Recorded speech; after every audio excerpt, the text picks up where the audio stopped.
But first, they're coming to America. That's the focus of tonight's angle.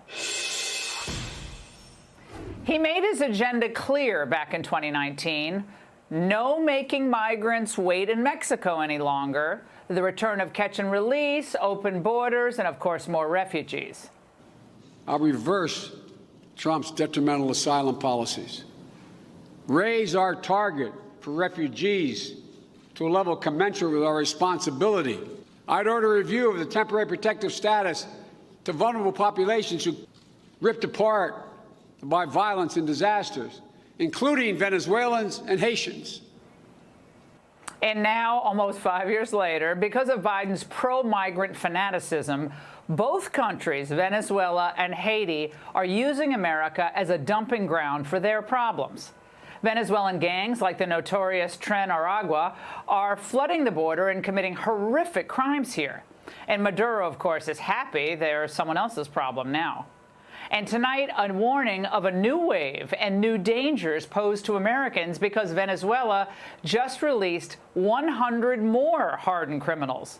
According to one prominent Miami immigration attorney, these are career criminals. These are prisons where there's thugs and killers. These are not prisons where they house the political opposition. Again, this is all on Biden. Venezuela would never try this stuff if Trump were president. And add to that the collapse of Haiti and the risk of a massive influx of unvetted Haitians into South Florida. The Biden team would love this, of course, because they want to turn Florida blue. And the only way they know how to do that, not going to change any of their policies, is by canceling out native-born Americans with, as they call them, newcomers. Of course, Biden folks will pretend that he's going to turn back the Haitians who try to come by boat.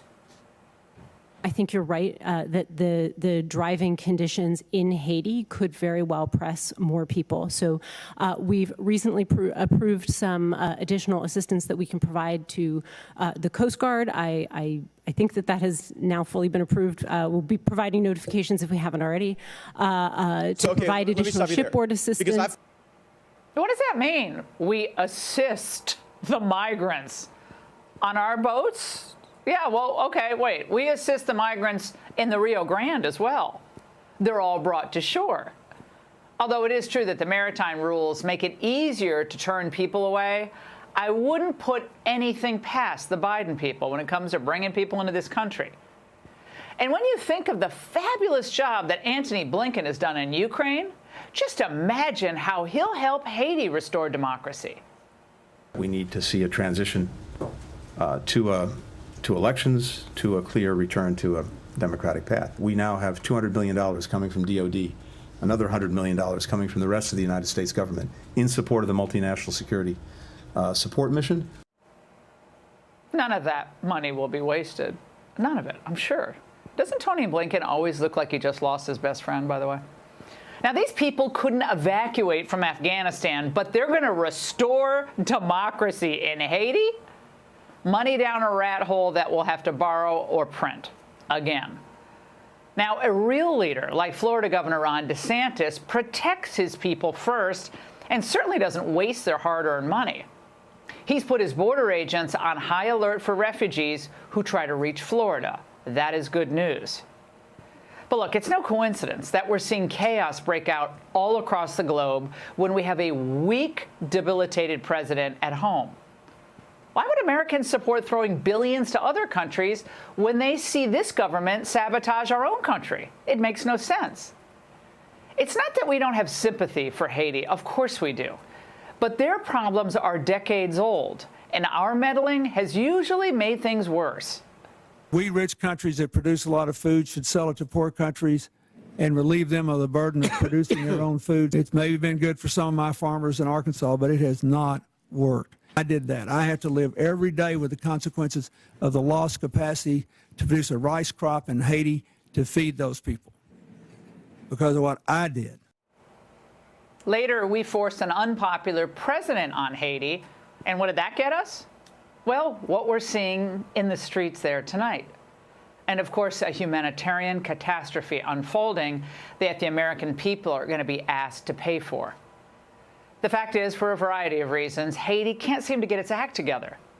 The people there suffer terribly, and so America repeatedly tries to bail it out. It's an endless cycle that frustrated then-President Trump, who in 2018 reportedly referred to it as a S-hole country. Remember that? Of course, that created a huge media firestorm at the time because liberals who don't hesitate for 1 second to mock traditional Americans, Christians, people of faith, will always jump to defend the third world.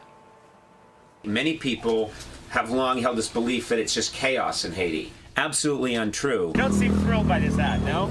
We made this hat for you. Yeah. Haiti is great already. Is it, Conan, really? Maybe we should ask barbecue. And that's the angle. Hey, Sean Hannity here. Hey, click here to subscribe to Fox News YouTube page and catch our hottest interviews and most compelling analysis. You will not get it anywhere else.